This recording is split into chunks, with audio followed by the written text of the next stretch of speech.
Bonsoir, bienvenue dans ce nouveau numéro de Dossier Brûlant consacré à un sujet d'intérêt national, les réquisitions. De plus en plus de voix s'élèvent pour dénoncer des réquisitions récentes de citoyens critiques. Les récentes notifications de conscription visaient entre autres ou visent Bassirou Badjo et Rasman Zinaba, membres du groupe de la société civile Balai Citoyen. Daouda Diallo, secrétaire général du collectif contre l'impunité et la stigmatisation des communautés et lauréat du prix Martin I. Enos pour les défenseurs des droits humains en 2022. Gabin Korbego, président de l'Organisation démocratique de la jeunesse du Burkina Faso, l'ODJ, et les journalistes Isaka Lengani et Yakuba Ladjibama.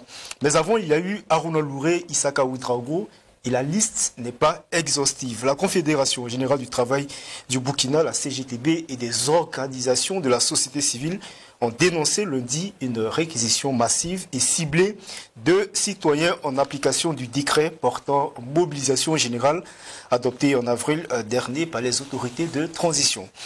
Les libertés individuelles ne priment pas sur celles de la nation. Ces mots ne sont pas de moi, mais du président de la transition, le capitaine Ibrahim Traoré. Que dit le décret? Pourquoi est-il autant incriminé? Sont des réquisitions personnalisées pour taire toute voix dissidente?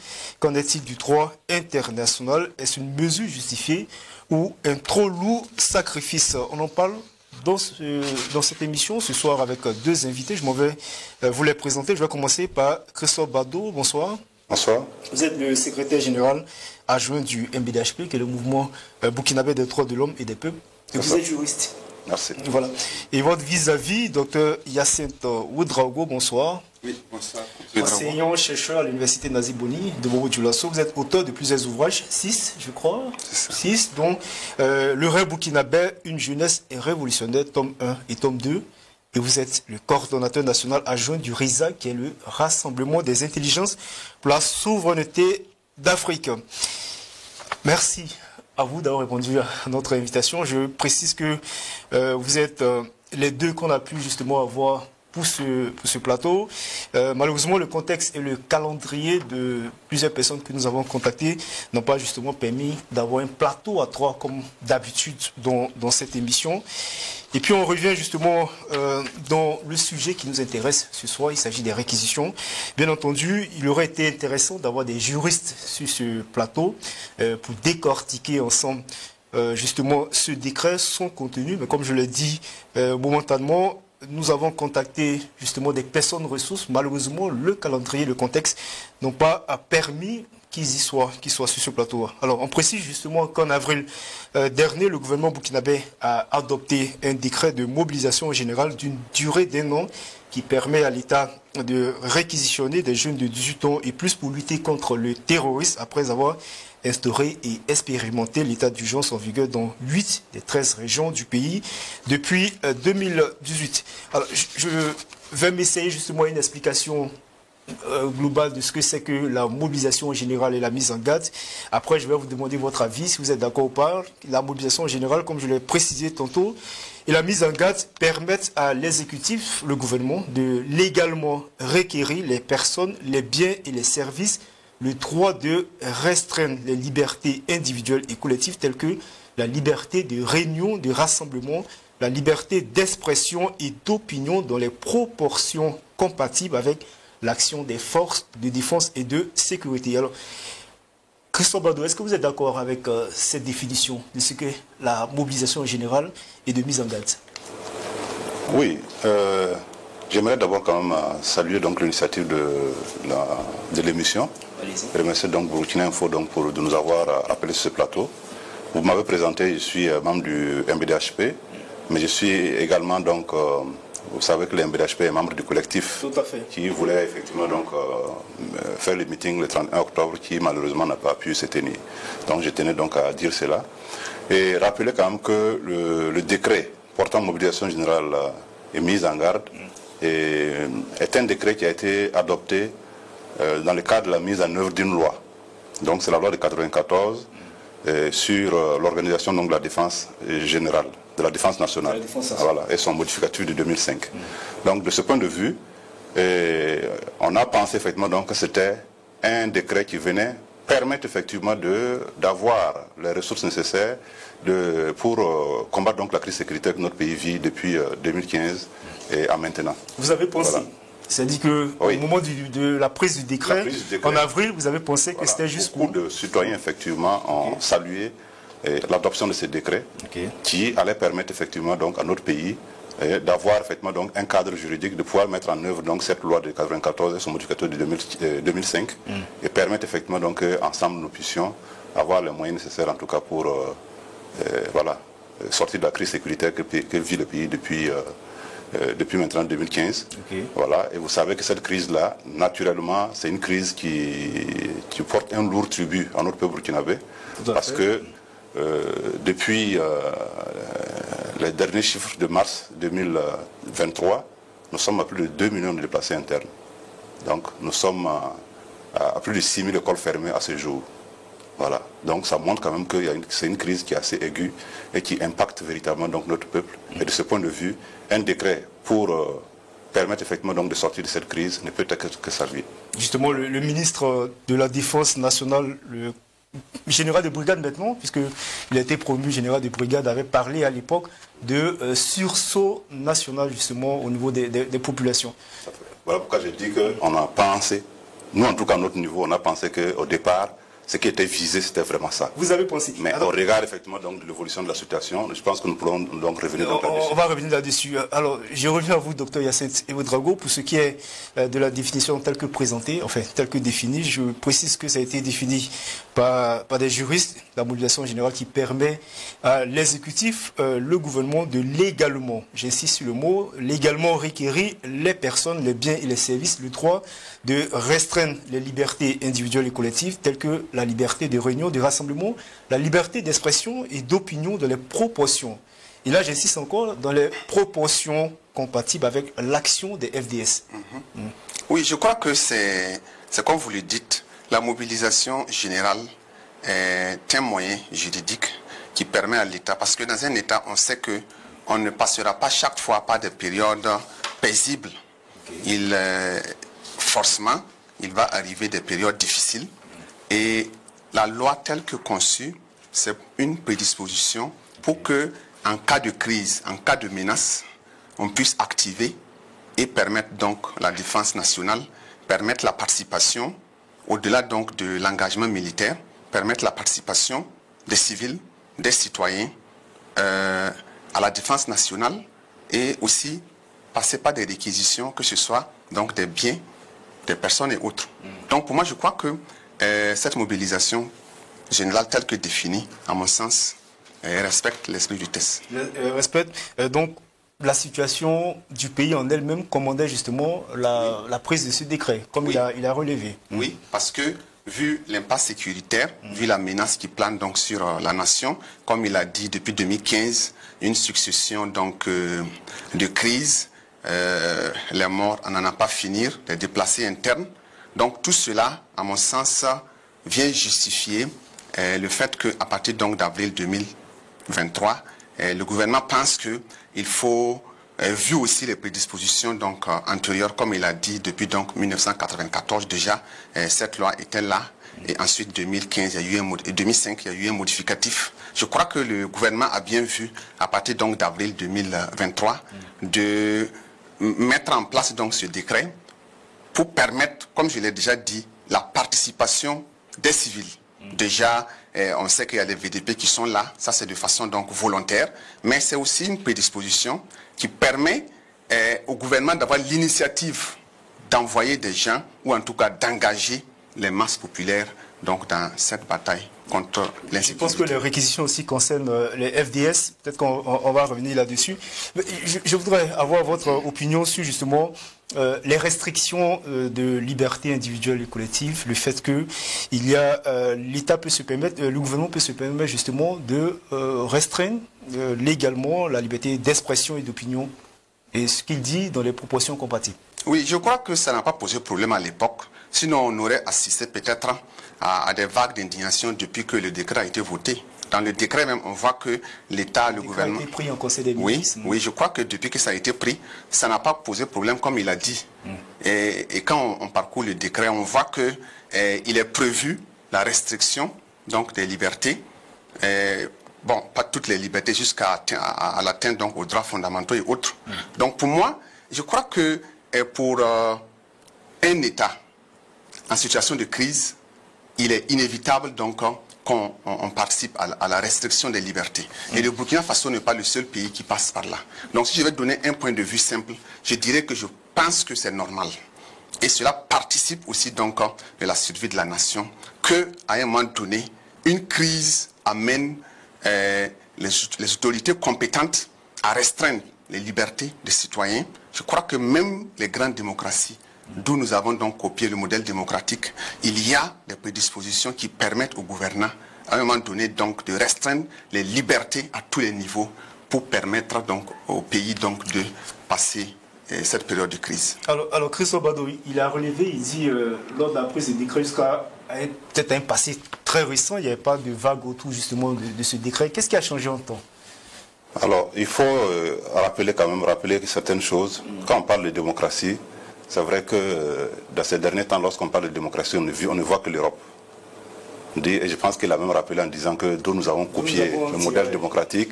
Mais il faut reconnaître quand même qu'avant que les Européens arrivent, avant que l'Occident n'arrive chez nous en Afrique, on avait aussi des modèles de démocratie. Et qui d'ailleurs, effectivement, donc les grands principes de la démocratie se retrouvent, nos sociétés africaines, effectivement, donc avaient déjà ces grands modèles de démocratie-là. Voilà. Peut-être qu'il parle des modèles démocratiques avec des élections. Oui, donc je peux répondre. Non, après vous allez répondre. Ce que je veux dire sur le décret, ce n'est pas le décret en lui-même qui pose problème. Okay. C'est sa mise en œuvre. Et c'est d'ailleurs ça le problème au Burkina Faso. On a de très beaux textes, mais la mise en œuvre pose problème. Parce qu'une loi, elle est générale et impersonnelle. Tout à fait. Elle ne vise pas un individu particulièrement. Voilà. Donc ça veut dire qu'elle n'est pas particulière et elle n'est pas singulière. De sorte que le décret est fait en sorte que tout Burkinabé peut être effectivement donc réquisitionné pour y aller. Mais quand on regarde aujourd'hui la manière dont ces réquisitions sont faites, ces réquisitions visent effectivement donc un ensemble d'individus. Et personne ne peut les ligner, puisque vous avez cité effectivement donc des noms. Et tous ces noms-là, c'est des noms de personnes qui osent aujourd'hui, dans le contexte actuel, encore donner leur point de vue sur la gestion donc de l'État.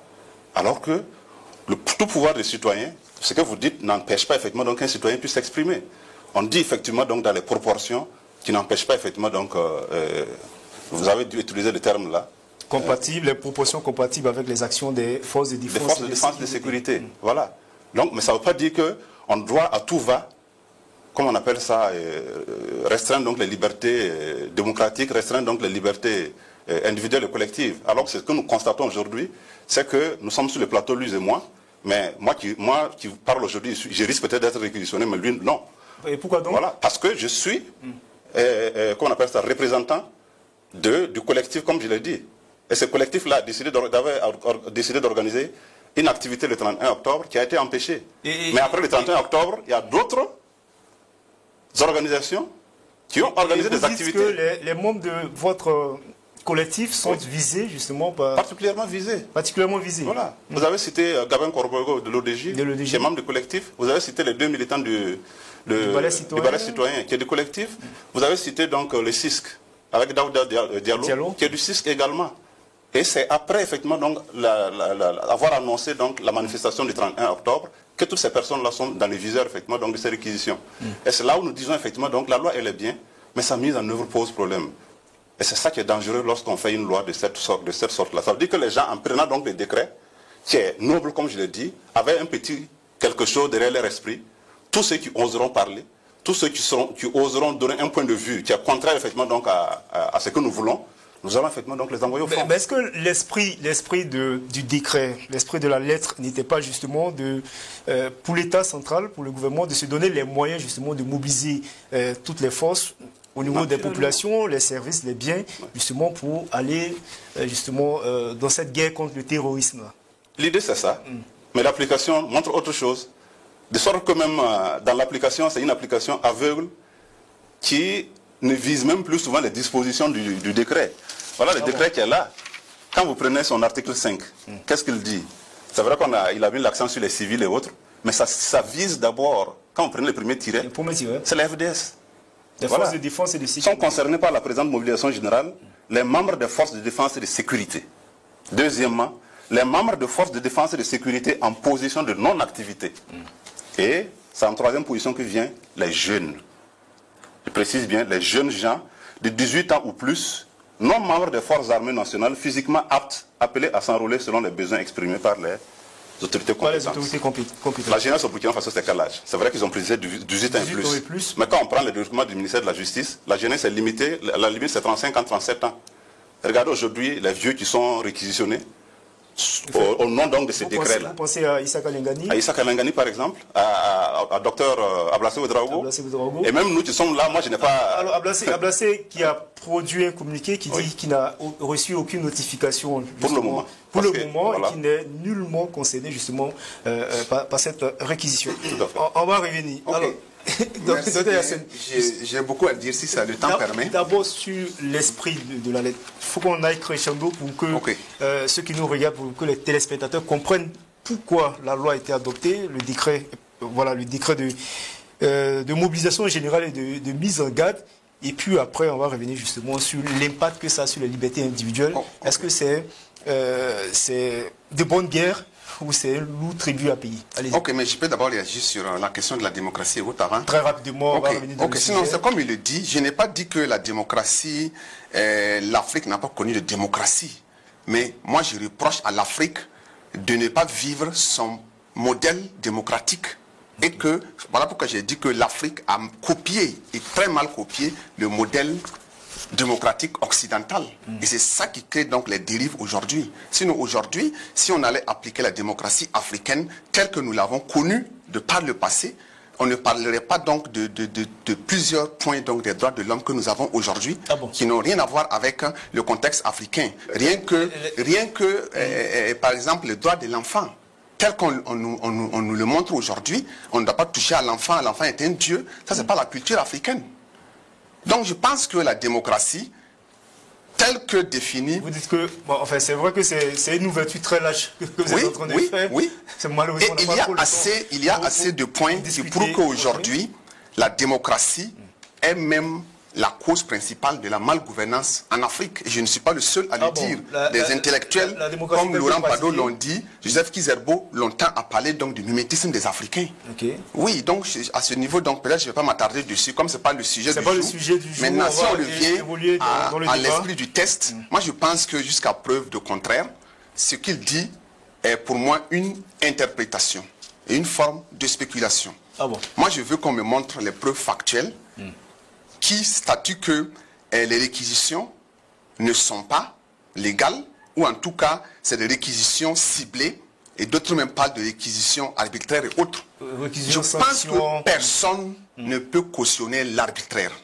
Personne ne peut cautionner donc qu'on fasse de cette loi-là une utilisation, j'allais dire, déséquilibrée. Mais pour l'instant, moi, avec âme et conscience, je n'ai pas les preuves qui prouvent que cette loi est mal utilisée. Maintenant, elle ne cite pas justement ces membres de ce collectif-là qui justement a organisé une conférence de presse. Et nous n'oublions pas que avant tout, a même annoncé un meeting à Ouagadougou qui a été annulé. Tout ça, ça participe par de quoi? Tout ça, ça participe de quoi? Voici la lecture que moi je fais. Nous sommes en guerre. Et la guerre n'est pas seulement que militaire, n'est pas seulement que sur le front. Il y a aussi l'aspect communicationnel de la guerre. Quand vous perdez la communication dans la guerre, vous perdez la guerre elle-même. Et aujourd'hui, je pense qu'il y a des gens aussi qui tombent... on dirait qu'il y a deux groupes aujourd'hui. Il y a des gens qui combattent contre le terrorisme en brousse. Et en ville, il y a des gens qui combattent l'autorité qui s'est engagée à triompher du terrorisme. Et, à mon sens, l'autorité aujourd'hui, pour mieux participer donc, ou encore inverser la tendance au niveau de la communication, donc, œuvre à ce que cette loi permette une mobilisation ou une réquisition, une personne qui est critique envers donc, le pouvoir et qui se retrouve par exemple sur les fronts. Est-ce que là vous n'avez pas vos éléments factuels pour... Est-ce que là vous n'avez pas ce que vous venez de dire, vous n'avez pas vos éléments factuels justement pour... Non. Qui justifient le fait que... Est-ce que ces personnes sont mobilisables, oui ou non? Quand il parle de l'âge, oui, jeunesse. Mais on n'a pas dit que c'est la jeunesse seulement. Quand par exemple il évoque les forces de l'ordre, mais on sait aujourd'hui que les forces de l'ordre sont le plus... Est-ce que même s'il n'y a pas de forces de l'ordre mobilisées, on allait parler des VDP et autres? Parce qu'aujourd'hui, les forces de l'ordre, les forces de défense et de sécurité sont dépassées. Voilà pourquoi depuis sont dépassées. Oui, on le sait. On le sait, sont submergés, n'arrivent pas donc à assurer un maillage du territoire national. Voilà pourquoi depuis l'ère ROC, il a été question de VDP. Et avec donc, avec Ibrahim Traoré, le président Traoré, je vais dire quoi, l'appel même au VDP est passé donc de quelques milliers à près de... Il passe même l'effectif de l'armée. Je crois qu'on est... Donc je crois qu'on est unanime que les forces de défense et de sécurité sont submergées. Donc, on ne va plus encore s'attendre à ce qu'on réquisitionne des militaires. Aujourd'hui, on a vu les goumis qui ont été créés, de par ça n'existait pas, pour davantage impliquer la police donc, dans le combat contre le terrorisme. Donc moi je pense que après ça, moi je mets l'accent sur la réquisition des civils parce que je pense que c'est le point qui n'avait pas encore été donc, déclenché depuis donc, ce décret donc, a été pris en Conseil des ministres. Alors il a dit, peut-être que vous allez répondre, il a dit l'esprit de la loi en lui-même n'est pas mauvais, c'est la mise en œuvre qui pose problème. Oui, mais si... Est-ce que ici, on a réquisitionné une personne qui ne répond pas aux critères? Moi, je dis que le reste là, c'est de la spéculation. Ce sont des interprétations. Et l'interprétation, aujourd'hui, on attend qu'il y en a qui ont fait appel en justice, tout. Si une juridiction compétente arrive à nous prouver que non, ces réquisitions ne suivent pas l'esprit du texte, moi, je m'arrange. Mais jusqu'à preuve du contraire, moi je considère ça donc comme des interprétations et les interprétations, on peut en trouver. Donc, Christophe Bado, Dr Yassine Ouedraogo qui parle de spéculation, d'éléments non factuels justement qui justifieraient les réquisitions de ces citoyens. Je pense que les éléments sautent à l'œil. Peut-être qu'il a besoin d'un dessin, mais j'ai cité quand même un certain nombre d'éléments. Okay.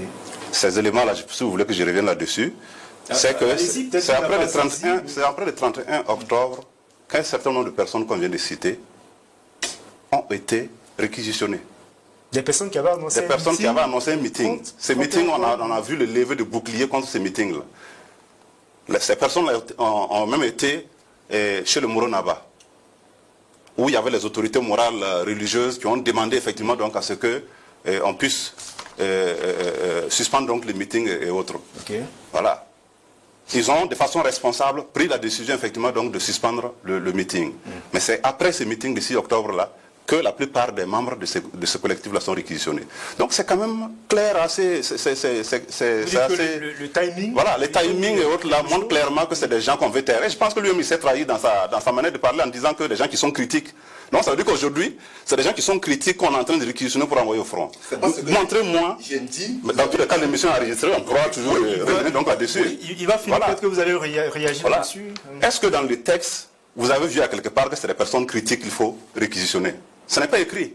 Deuxièmement, quand je vous ai montré l'article 5 est assez clair sur la question de l'âge. Jeunes gens de 18 ans et plus. Vous êtes en train de réquisitionner des gens de 70 ans sur la base de ces textes. Peut-être qu'il y a un autre texte qu'on applique qui n'est pas ce texte-là, qu'on nous dise clairement.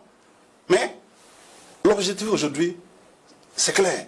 Les gens qui sont critiques, il faut les empêcher de parler. Ceux qui peuvent parler, c'est les soutiens du MPSR2. C'est ceux qui chantent les louanges du MPSR2. C'est eux qui peuvent parler. C'est eux qui peuvent organiser des meetings. C'est eux qui peuvent organiser toutes sortes de manifestations pour demander la prolongation du pouvoir.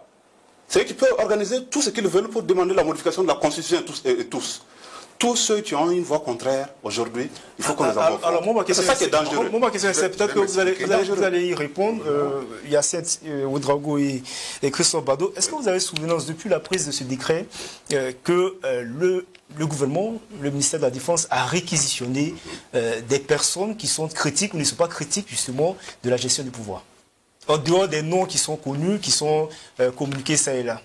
Je ne sais pas. Je ne sais pas parce que je n'ai pas eu une communication officielle de tous ceux qui ont été réquisitionnés. Mais je sais au moins qu'il y a des gens, avant donc ces réquisitions-là, il y a le nommé Ouedraogo Isaka, Drago. Oui, il y a celui de Kaya également qui a été, malgré son handicap visuel, alors que le texte dit qu'il faut que la personne soit apte. Voilà, tout ça, on met ça de côté parce que c'est des gens critiques qu'il faut arrêter.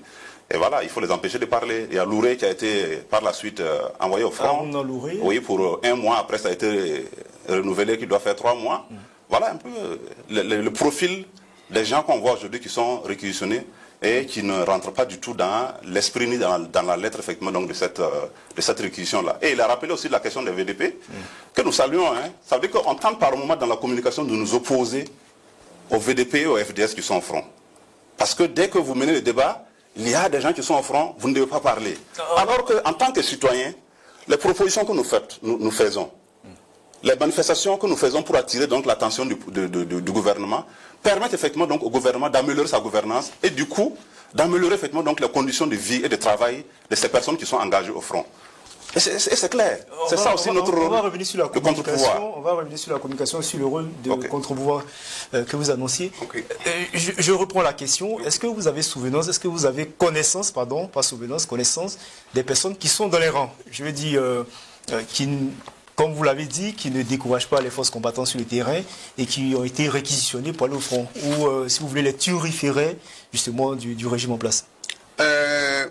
Les civils ou des militaires? Parce que tantôt, j'ai parlé donc de la police. La police, oui, et la création donc de Goumi. Et avant ça, il y a eu une rencontre entre donc... je parle de réquisition de civils. Des civils, je n'en ai pas aussi connaissance. Mais moi, je ne pense pas que... Il faut d'abord que je m'explique. Parce que quand j'ai parlé donc de l'aspect communicationnel de la guerre, c'est pas pour dire que ceux qui sont réquisitionnés communique mal, parce que M. Bado a dit que c'était avant l'organisation d'une manifestation. C'est là que j'ai dit que non, qui a été annulée, et que d'autres après ont pu faire une manifestation qui n'a pas été de soutien. C'est là que j'ai dit que non, à ce niveau, il y a l'aspect communicationnel. Il y a que l'autorité pense qu'il y a des communications aujourd'hui qui peuvent décourager donc, et ça ne date pas d'aujourd'hui. Depuis l'ère rock, on a parlé donc de démoralisation donc des troupes. Je crois que c'est une réalité. Quand nous sommes en guerre et que la communication n'est pas focalisée sur donc, le problème majeur, je ne dis pas que les droits humains que les gens défendent, les libertés d'expression et autres ne sont pas importantes, mais je crois qu'il faut étager ici donc, les priorités. Et la sécurité, la lutte contre le terrorisme, à mon sens, transcende tout. Donc, la communication doit être donc au profit de la victoire sur le terrain, au lieu donc de nous attarder sur donc, quand on prend par exemple ce que le collectif avait fait comme annonce. Oui, moi j'aurais apprécié que des points positifs soient relevés et qu'ensuite il y ait assez donc voilà, on peint le tableau en noir. Mais quand vous regardez, on fait un survol sur ce qui est important actuellement. Et on se focalise sur les griefs à lancer. Et quand c'est comme ça, moi je pense que ça ne peut pas encourager les masses qui aujourd'hui sont pour la rupture. C'est vrai que dans cette rupture, tout n'est pas parfait, mais quand même il y a des éléments encourageants. Et je crois que c'est ça qui fait donc le défaut de communication. La rupture, c'est la guerre contre le terrorisme ou... Parce que vous avez parlé des priorités, d'étager les priorités. La rupture, c'est aller... contre le terrorisme, enfin c'est combattre le terrorisme. La rupture dans la gouvernance, ou bien... Donc vous avez parlé des masses qui sont pour la rupture. Oui, la rupture dans le système de gouvernance.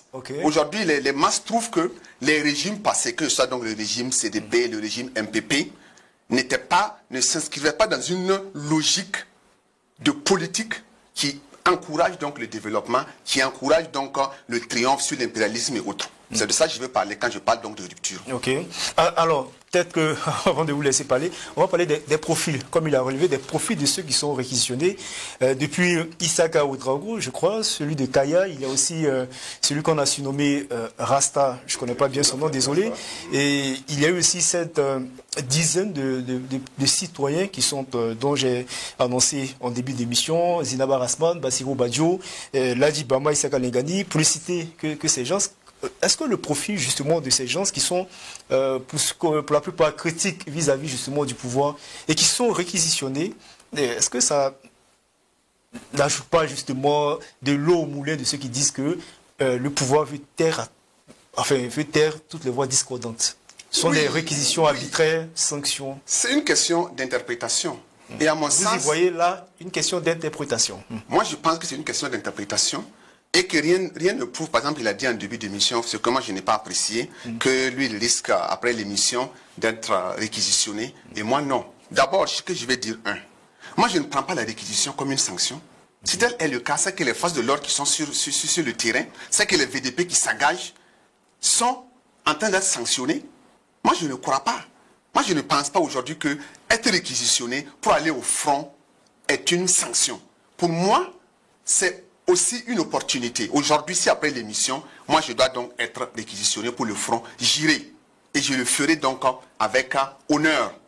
Et d'ailleurs, je me considère même étant en ville comme un VDP civil. Parce que je me considère comme étant sur la ligne de front et de par mes idées, de par mon engagement, donc je participe au combat contre le terrorisme.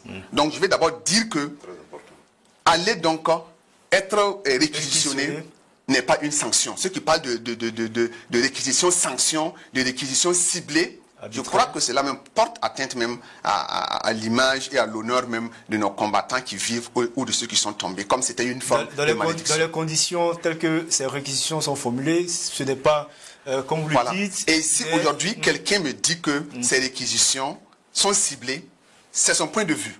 Moi, je ne vois pas ça comme ça. Vous dites que ce sont des interprétations. C'est des interprétations pour moi. Et Christophe Badou? D'accord. Je pense que je suis quand même un peu habitué à ce genre de communication-là. C'est des communications qui tendent effectivement à nous mettre face à face avec les VDP, face à face avec les FDS. Et à chaque fois que tu les écoutes, c'est à peu près toujours les mêmes récriminations. Nous avons dit, c'est des réquisitions ciblées. C'est la manière dont les réquisitions sont faites que nous condamnons. Mais nous ne pouvons pas dire qu'un citoyen qui est réquisitionné normalement pour aller au front, c'est un problème. Non, ce n'est pas un problème. Mais également, il y a des citoyens aujourd'hui qui s'enrôlent volontairement pour aller au front. Bien sûr. Il y en a même qui sont à la place de la nation qui demandent à être enrôlés. Mais l'autre problème plus grave, c'est de faire croire aujourd'hui aux Burkinabés que ce qui n'est pas au front aujourd'hui, qui n'est pas un Burkinabé, ce qui n'est pas réquisitionné, ou bien ce qui n'est pas volontaire pour aller au front, tu n'es plus un Burkinabé, ou bien que tu n'es plus, un patriote. Alors qu'aujourd'hui, il a rappelé lui-même, nous sommes tous au front. Nous sommes tous. Lui qui est professeur là, qui me mène des réflexions sur la lutte contre le terrorisme, il est au front. Les paysans qui bravent le terrorisme là, pour aller cultiver là, ils sont au front. Les commerçants qui se battent pour aller approvisionner donc les zones sous blocus là sont au front. Les organisations de la société civile qui donnent leur point de vue de façon courageuse sont au front. Parce que ces organisations-là ont un rôle de contre-pouvoir. Et lorsque vous avez un rôle de contre-pouvoir, vous devez pouvoir, quelle que soit effectivement donc la nature de la menace, pouvoir vous exprimer, dire ce qui ne va pas. Mettre le doigt sur là où ça ne va pas. Et nous avons dit dans notre communiqué de la conférence de presse qu'il y a des points positifs. Mais ces points positifs ne doivent pas cacher... Il a parlé de survol de ces points positifs. Parce qu'il y a des gens, notre communication en tant que contre-pouvoir, ce n'est pas de venir dire les points positifs. Notre communication en tant que contre-pouvoir, c'est de venir dire aussi, voilà les points noirs de la gouvernance qu'il faut voir pour permettre au Burkinabé d'aller dans la cohésion sociale. Et ces points-là, nous les avons cités. C'est les exécutions sommaires extrajudiciaires. Ces points, nous les avons cités. C'est les enlèvements des citoyens en pleine ville. C'est les disparitions forcées des citoyens. Et vous avez suivi les cas d'Anselme Sanou. La justice même s'est prononcée là-dessus. Anselme Kambou. Kambou, plutôt. La justice s'est prononcée là-dessus pour demander à l'ANR donc de relaxer la personne. L'ANR qui est l'Agence nationale de renseignement. C'est cette même ANR-là qui est en vue, qui a été indexée dans l'enlèvement en pleine ville donc, du maire, de l'ancien maire donc, de Komsidga. Également donc, au niveau de la justice, l'enlèvement donc, au forceps donc, de Adia, la guérisseuse à l'époque. Et nous disons que l'ensemble de ces points-là sont des points noirs de la gouvernance qui ne peuvent pas nous permettre effectivement donc, d'atteindre l'objectif final qui est donc de gagner la guerre. Ou bien si le docteur est là, il peut m'expliquer si aujourd'hui on pense effectivement donc, que ces types d'enlèvements-là peuvent nous permettre de gagner la guerre. Si on arrive à nous prouver ça, peut-être qu'on peut avancer. J'aimerais avoir votre avis. J'ai bien dit que la gouvernance, tout n'est pas rose. Je l'ai souligné. Oui, peut-être que le docteur Yassine va revenir là-dessus. J'ai bien envie d'avoir votre opinion sur une certaine opinion qu'on tend à porter sur les masses populaires qui tend à dire que, comme on est en situation de guerre, il faut justement se taire ou peut-être encourager à avoir une communication de guerre, peut-être la propagande justement pour soutenir les forces engagées sur le terrain. Oui, il a dit la masse populaire, mais aujourd'hui, qu'est-ce qu'on appelle masse populaire? C'est ça, c'est une bonne question. Les masses populaires, c'est aussi de laisser toutes les voix s'exprimer. Peut-être qu'on aurait pu entendre une son de cloche. Mais aujourd'hui, vous savez ceux qui peuvent s'exprimer. Et c'est eux qu'ils appellent masse populaire, c'est eux qu'ils appellent le peuple. Okay. Les autres, qui ne peuvent pas s'exprimer, sont même catégorisés d'apatrides. Et c'est ça la difficulté. L'idée, c'est de permettre. Sinon, sur tous les régimes, on en a connu. Hein. Sous les CDP, on a vu des meetings recto-verso, des stades remplis. Voilà. Et il disait effectivement donc, que le peuple demandait à ce qu'il modifie la Constitution. On en a vu, donc c'est des genres d'arguments qui ne sont pas, nouveaux. Est-ce que le contexte est le même? Voilà. Est-ce qu'il faut, justement pour ce qui est de la crise sécuritaire qui secoue le pays depuis 2015, vous l'avez rappelé, 2 millions de personnes déplacées internes, je fais l'économie des morts depuis 2015, est-ce qu'il ne faut pas justement taire les divergences, se mettre ensemble? Et comme il a relevé, c'est juste une question, vous allez donner votre avis, sur les réquisitions ou sur les contours juridiques que l'État se donne en temps de crise. La France l'a fait, justement, je crois que c'était avec les attentats de 2015 en France. Le président François Hollande à l'époque avait souhaité une révision de la Constitution pour déchoir la nationalité française aux terroristes. Les États-Unis, après les attentats du 11 septembre, ont nié toute humanité aux terroristes en leur refusant les juridictions américaines. Et puis quand vous regardez aujourd'hui avec tous les incidents ou tous les événements malheureux, on va le dire, qui se passent dans le monde, justement avec ce qui se passe à Gaza, Israël, Palestine, on va revenir là-dessus, surtout sur la promotion, parce que c'est l'axe 2 justement de cette émission, la promotion des droits humains. Est-ce qu'en même temps, l'État, dans sa dynamique justement de sauver ce qui est essentiel de ce pays, ne peut pas s'entourer ou de restreindre vraiment justement les libertés individuelles et collectives? Alors, vous avez rappelé des éléments qui sont assez importants et que nous entendons souvent dans les débats publics. Voilà, ces débats-là, c'est de dire effectivement qu'il y a des violations des droits de l'homme un peu par-ci dans le monde, mais on n'entend pas les organisations de droits humains. On fait porter donc le chapeau de la crise mondiale là aux organisations de droits humains. Alors que ce n'est pas les organisations de droits humains qui dirigent le monde, c'est le politique qui dirige le monde. Et c'est ce politique-là effectivement donc, qui, par sa manière de gérer le monde là, est à l'origine effectivement donc, de l'ensemble des crises qui se passent au niveau du monde. Et les organisations de droits humains, à divers niveaux, que ce soit au Burkina Faso, que ce soit à l'international, donne de la voix effectivement donc, pour que cela change. Et vous avez suivi, ce qui concerne donc Gaza, l'ONU, qui n'est pas, voilà, qui est une organisation que je dirais politique, a donné de la voix. Tout à fait. Et vous avez vu effectivement donc, comment on appelle ça, avec comment le représentant d'Israël avec des involtures a quitté la salle. Le ministre des Affaires étrangères voilà, également. A quitté la salle. Mais ça, c'est pas le droit de l'homme qu'on accuse ici, c'est le politique. L'ONU, c'est un organe politique. Si Israël ne peut pas accepter effectivement donc les décisions de l'ONU, c'est parce qu'elle a le soutien des États-Unis. Alors vous réagissez en tant que militant des droits humains. Bien sûr. Alors, pourquoi on veut nous faire porter ces chapeaux-là? C'est ça mon problème. Oui, la question c'est, est-ce qu'au regard d'une menace quelconque qui s'abat sur un pays, les politiques dont vous parlez ne peut pas s'entourer justement de tous les mécanismes légaux pour justement... Je suis tout à fait d'accord avec ça. Voilà pourquoi dès le début du débat, je vous ai dit que le décret en lui-même ne pose pas problème. C'est ça. Et vous avez vu même les deux exemples que vous avez pris, c'est contre les terroristes. Vous avez dit qu'ils ont pris des décisions pour déchoir de nationalité les terroristes et ainsi de suite. Mais le terrorisme même c'est la négation des droits humains. Ce qu'ils posent comme acte là, c'est des atteintes graves aux droits humains. Voilà pourquoi tous les défenseurs des droits humains souhaitent effectivement donc que les moyens nécessaires soient donnés à ceux qui combattent donc contre le terrorisme, là, pour qu'ils puissent gagner la guerre contre le terrorisme. Moi qui suis assis ici, mon village a été attaqué. Personne ne peut être un Burkinabé digne de ce nom, ne peut pas s'asseoir aujourd'hui et dire qu'il soutient le terrorisme, ou bien qu'il veut qu'on ne combatte pas le terrorisme. Ce n'est pas possible. Mais vous ne pouvez pas me faire croire que c'est en se taisant sur la gouvernance du pays qu'on arrive à combattre le terrorisme. Voilà. Aujourd'hui, je termine sur un exemple. Allez-y. Depuis que les militaires sont arrivés au pouvoir, il était question effectivement d'auditer l'armée pour savoir les fonds qui ont été mis donc, à la disposition de l'armée depuis donc, 2015 à maintenant pour combattre le terrorisme. Qu'est-ce qu'on en a fait? Et ça, c'est des questions importantes sur lesquelles la société civile doit pouvoir donner la voix. Okay. Imaginez si on ne donne pas la voix, alors que les fonds qui sont destinés effectivement donc, à la lutte contre le terrorisme sont détournés par des individus. Nous aurons été complices, parce que demain on fera le bilan. Nous aurons été complices effectivement donc, de la situation que notre pays a connue. Et en tant que contre-pouvoir, qu'on appelle ça, aujourd'hui la Constitution est en place. La Constitution reconnaît toujours ses droits. Nous sommes des organisations légalement reconnues qui avons des récipices. Pourquoi est-ce qu'on ne peut pas donner notre point de vue sur la situation nationale et interpeller l'État sur des situations que nous appelons donc les points noirs qui ne permettent pas effectivement donc de gagner la crise sécuritaire. C'est ça. Ok. Pour réagir à deux ou trois points, d'abord, je reviens sur le tableau noir dont il a fait mention en parlant donc des exécutions extrajudiciaires et des arrestations et autres, des enlèvements. J'ai déjà dit que nul ne peut cautionner l'arbitraire. Et je reconnais que dans leur communiqué, l'erreur a été de faire un survol sur les points positifs, les points forts, et de s'attarder sur le tableau noir. Et j'ai reconnu ici que on sait que tout n'est pas rose, mais il y a des efforts qui sont faits. Donc toute gouvernance est susceptible donc de dérives qu'il faut dénoncer pour permettre donc à cette gouvernance-là de s'améliorer.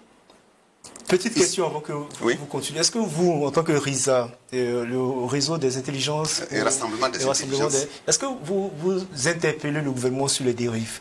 Oui. Oui. Est-ce que vous produisez régulièrement des communiqués pour interpeller le gouvernement sur les enlèvements? Nous avons fait des conférences de presse où nous avons souligné, nous revenons encore sur le cas donc de Agia de Komsiliga, repartez voir notre déclaration. Nous avons fait une interpellation, mais nous avons dit aussi que il y avait donc une forme de récupération que nous avons dénoncée, tout en disant que le droit doit être dit. Et si Agia doit être à Lamako, qu'elle soit à Lamako, nous l'avons dit. Et sur nos pages Facebook remontées, moi récemment j'ai fait une publication pour dire non à tous ceux qui lors de cette question de machette, j'ai dit non. J'ai dit non sur ma page. Donc je vais dire simplement qu'il y a assez de points positifs que les gens tentent, ceux qui donnent de la voix de façon critique, tentent de sous-estimer. Et c'est ça donc qui frustre les masses. Je reviens maintenant à cette question de la masse. Ici, quand moi j'appelle masse, puisqu'il dit de faire une définition, moi j'appelle masse toute organisation ou tout rassemblement de gens qui ne se retrouvent pas dans l'élite intellectuelle, politico-administrative, ceux qui ne sont pas donc dans cette bourgeoisie qui depuis donc la fin de la Révolution s'est enrichie de façon illicite, inexplicable. Tous ceux qui ne bénéficient pas donc des avantages que l'État mais ceux qui bénéficient de l'avantage de l'État, ils ne sont pas nombreux. Oui, ils ne sont pas nombreux. C'est ça le problème. Quand ici, la CGTE, par exemple, parle de liberté syndicale, de droit de manifestation, de liberté d'expression. Avant de vous laisser terminer, c'est le collectif CGTB et d'autres organisations de la société civile. Voilà. Mais toutes ces structures-là, moi je les classe dans l'élite qui bénéficie depuis la fin de la Révolution-là de privilèges, j'allais dire, induits. Aujourd'hui, le décalage est sidérant entre les villes et les campagnes. Faites même pas 100 km, faites même 50 km hors de Ouagadougou. Même à Ouagadougou, allez-y dans les quartiers suburbains et autres. Alors vous dites le collectif, le CGTB, non, moi j'ai dit... Font partie de l'élite. L'élite, tous ces travailleurs et autres font partie pour moi de l'élite et c'est évident. Et depuis la Révolution, cette définition avait été faite.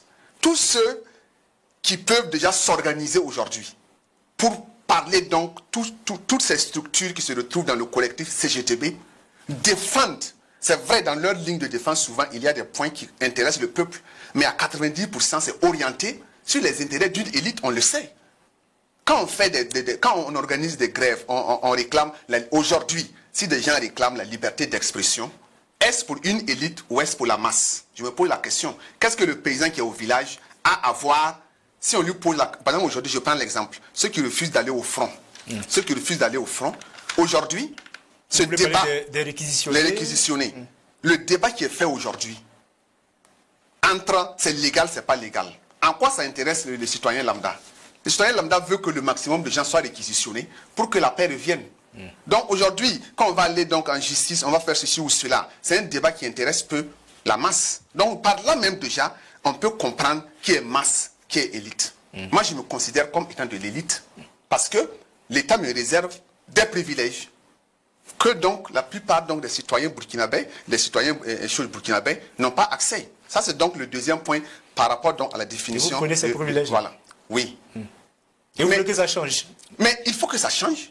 Vous me direz que le président Thomas Sankara n'avait pas de privilèges, bien qu'il s'est engagé à lutter pour que le vin, le champagne ne soit pas réservé à la minorité, mais que pour que l'eau potable soit accessible à tous. Je viens maintenant au dernier point.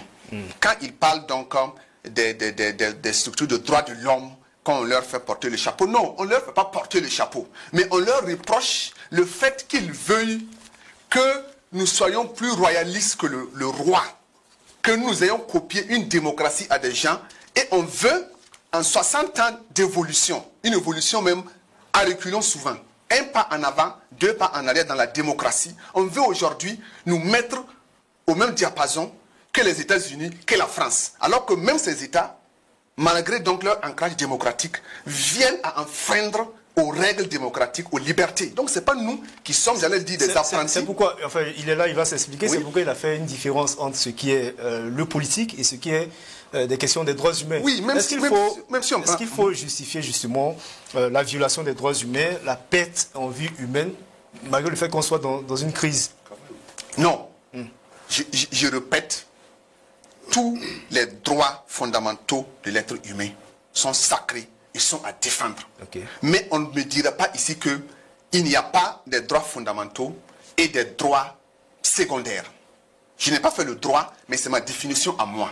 Et je classe la liberté d'expression dans les droits secondaires. Parce que quelqu'un vit, parce que quelqu'un est en sécurité, bénéficie de la protection qu'il pense donc à l'expression. Voilà pourquoi j'ai dit, le paysan qui est au village, qu'est-ce qu'il en fait donc de la liberté d'expression, de la liberté? C'est très bien. Mais il y a des contextes dans lesquels, même les grandes nations, comme vous l'avez dit, font souvent exception. Pourquoi on parle de la loi martiale et autres souvent, on parle d'état de siège et autres? C'est pour donner plus de force aux forces de l'ordre, aux politiques, pour décider et permettre donc à la nation de retrouver une stabilité en vue donc... Mais justement, est-ce que ces décisions qui sont prises ne répondent pas aux normes raisonnables d'équité? Je vais le dire comme ça, dans ces pays que vous qualifiez de démocratie, la France par exemple, les États-Unis... Pour moi, c'est des questions d'interprétation. Et la ligne n'est pas bien définie. Et si on va faire ce débat-là, on le fera pendant des jours et des jours, parce que la ligne entre ce qui est permis, ce qui n'est pas permis, c'est à l'autorité de décider. Et il ne faut pas dire que... La parole maintenant, en train de grignoter sur... Non, mais vous avez parlé de parole. Vous avez le même temps de parole. Je pense que... Non, je veux dire qu'à quelque part, le débat, il est un peu biaisé. Il y a une haine à quelque part contre la CGTB. Contre la CGTB. Ah bon? Quand on regarde effectivement donc la manière de mener le débat. Ah bon? Et dire que c'est parce que des privilégiés comme la CGTB mènent leur combat et demandent donc des libertés syndicales, qu'il y a une, comment on appelle ça, comment on appelle ça, un gap entre les villes et les campagnes, il y a un problème. Les villes et les campagnes, là, la CGTB, c'est pas Moussa Diallo qui dirige le Burkina Faso. Aucun responsable de la CGTB depuis sa création n'a dirigé le Burkina Faso. Pourquoi est-ce qu'on veut faire porter le déphasage entre les villes et les campagnes à ces structures-là? Des gens qui se battent pour effectivement donc comment on appelle ça, pour de meilleures conditions de vie et de travail pour les travailleurs. Des gens de la société civile qui se battent pour accompagner effectivement donc des citoyens. Pourquoi quand on mène le débat, on veut leur faire porter donc la situation du Burkina Faso? Ils n'ont pas dirigé le pays. Donc ça c'est un des éléments qu'il faut noter. Et lorsqu'il parle de l'Occident, souvent quand ça l'arrange, il prend des exemples en Occident. Quand ça ne l'arrange pas, il dit non, oui, on allait copier en Occident. Mais la loi martiale et autres dont vous parlez, c'est encore l'Occident. Mais parce que nous sommes une démocratie. Soyons concrets dans le débat que nous menons pour dire effectivement donc qu'il ne faut pas, dans vos débats-là, prendre des positions qui déresponsabilisent les Noirs, qui déresponsabilisent l'Africain. Et j'aimerais rappeler quelques éléments sur les droits de l'enfant dont vous avez parlé au départ. Je ne vais pas trop m'éterniser là-dessus parce que ce n'est pas l'objectif du débat. Voilà. Mais je lui demande tout simplement d'aller prendre la charte de Kouroukanfouga et de le lire. Et il verra effectivement donc les droits de l'enfant, les droits de la femme et les droits effectivement donc de la vie, ce qu'on appelle droits de l'homme aujourd'hui là, sont dans la charte de Kouroukanfouga qui date de 1236. Donc ne déresponsabilisons pas le noir, l'africain, par nos paroles. Parce que nous avons connu effectivement donc les droits humains, nous avons connu la démocratie avant que les autres ne viennent. Les autres d'ailleurs ne nous ont pas appris la démocratie. Ils nous ont appris la violence. Parce que l'esclavage, c'est 400 ans d'esclavage. C'est les Européens qui nous ont amené ça. La colonisation, la néocolonisation, c'est les Européens, ils n'ont pas appris la démocratie. Donc soyons fiers d'être africains et soyons fiers de dire que nous avons connu les droits de l'homme, nous avons connu la démocratie avant que les autres ne viennent. Et ça, c'est important que je relève cela. Voilà. Donc il y a un autre élément que je vais relever parce qu'il a parlé au départ, effectivement, lorsqu'on parlait de requérir les FDS. Dans les FDS, il a compris que peut-être que c'est les militaires. Il a dit qu'il y a les policiers qui sont actuellement... Non, quand on parle de FDS, c'est Force de défense et de sécurité. Et dans Force de défense et de sécurité, il y a les militaires, il y a les gendarmes, il y a les GSP, et il y a les eaux et forêts, la douane. Toutes ces personnes-là sont considérées comme des forces de défense et de sécurité. Tout à fait. Voilà. Donc ça veut dire que toutes ces forces-là sont engagées. Et les forces combattantes, toutes ces forces-là sont engagées effectivement donc, dans la lutte. Ce n'est pas maintenant qu'on est en train de les requérir. Voilà. Donc c'est important aussi, ces éléments-là que je voulais rappeler. Alors, sur la question des... On va pas faire de... On va pas faire de... Sur la question des FDS, je ne pense pas... Oui, c'est juste 2 minutes. Juste 2 minutes, permettez-moi. Ok, peut-être qu'il ne m'a pas compris. Je n'ai pas fait une mauvaise définition. Peut-être que je n'ai pas été compris au début. Mais en parlant de Kourkan-Fougan et autres... Non, est-ce que vous m'avez compris au début? J'ai dit que le droit de l'enfant tel que appliqué aujourd'hui est une négation du droit de l'enfant dans la société traditionnelle. C'est ce que j'ai dit. Et qui nous l'a imposé? Nous l'a imposé aujourd'hui. C'est l'Occident qui a adopté le code des personnels de la famille. Justement, aujourd'hui, vous n'êtes pas... Soyons responsables. Soyons responsables. Qu'on amène souvent le policier. Par exemple, si nous prenons... C'est moi qui ai la parole. Si nous prenons par exemple le fouet interdit à l'école, c'est sur la base donc de mesures démocratiques, de liberté de l'enfant et autres, que ces mesures ont été prises à l'école.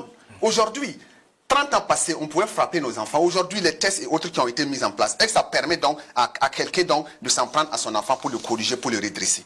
C'est de ça que je parle. Sinon, je ne dis pas que l'Afrique a copié, l'Afrique n'a pas connu la démocratie ou que l'Afrique n'était pas organisée. Et quand vous parlez d'esclavage, je ne suis pas d'accord, je suis historien. Mais venir dire que c'est l'Occident qui nous a appris l'esclavage, non.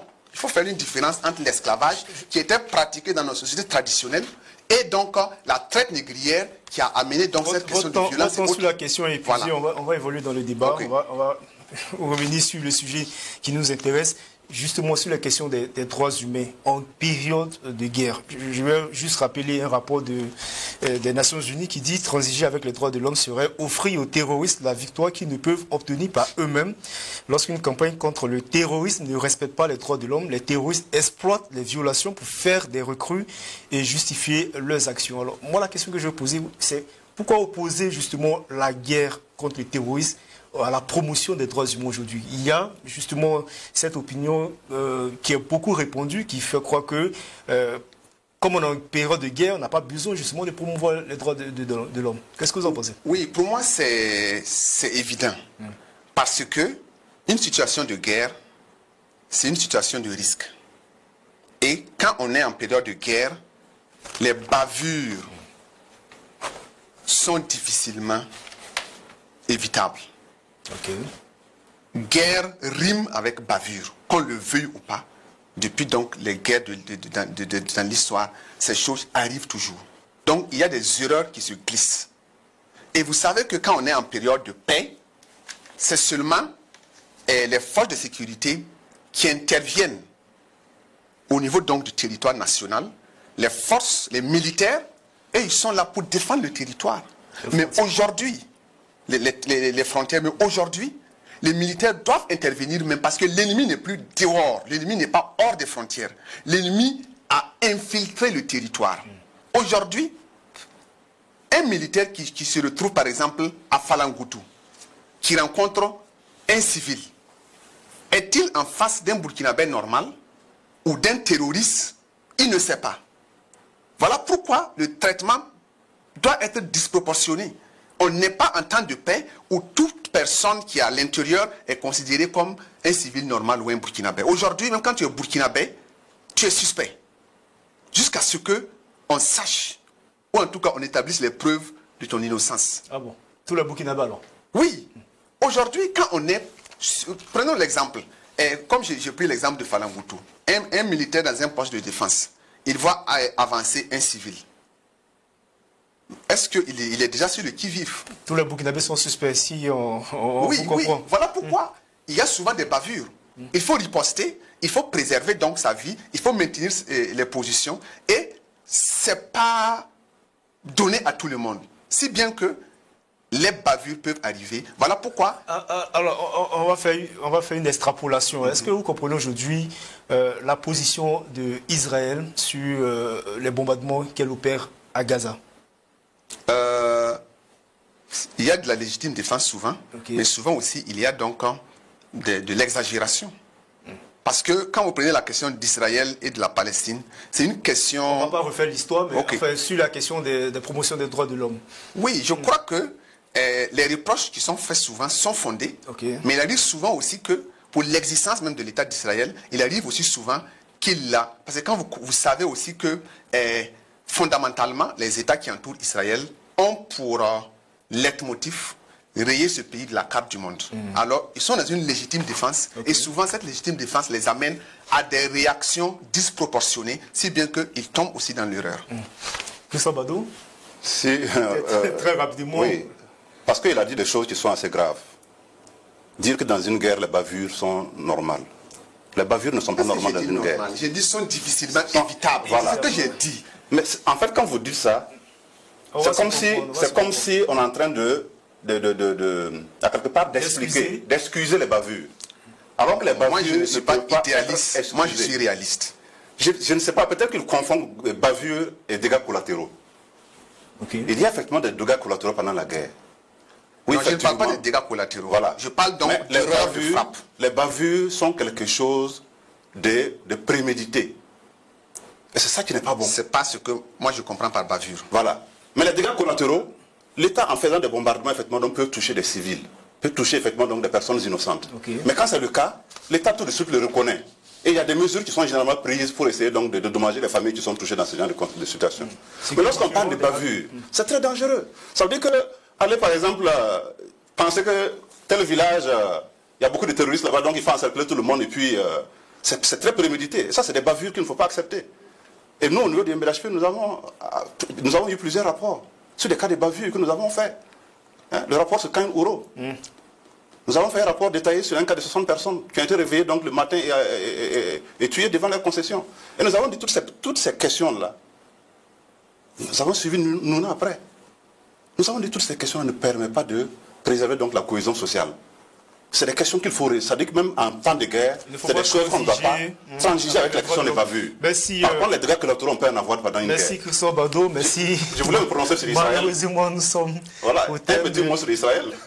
10 secondes. Voilà, pour dire effectivement donc, que celui qui est en légitime défense, c'est la Palestine. Parce qu'on sait comment Israël est installé sur les territoires de la Palestine. Alors, merci beaucoup. Alors, peut-être petite précision, comme on n'a pas eu de juriste sur ce plateau, enfin, même s'il est juriste, mais il est là au nom justement du MBDHP, petite précision pour ceux qui refusent de s'exécuter pour ce qui est des réquisitions. Si une personne requise et refuse de s'exécuter, elle peut être contrainte par la force, faire l'objet d'une détention administrative ou d'une assignation à résidence sans avis au procureur du Faso. Voilà, merci Dr Yacine Ouedraogo, merci également à Christophe Badou du MBDHP. Vous êtes du RISA, le Rassemblement des intelligences pour la souveraineté de l'Afrique. Merci à vous, merci également à vous, chers téléspectateurs. C'est la fin de cette émission, de ce numéro. Merci de l'avoir suivi, on vous donne rendez-vous la semaine prochaine pour une autre thématique. Bonsoir.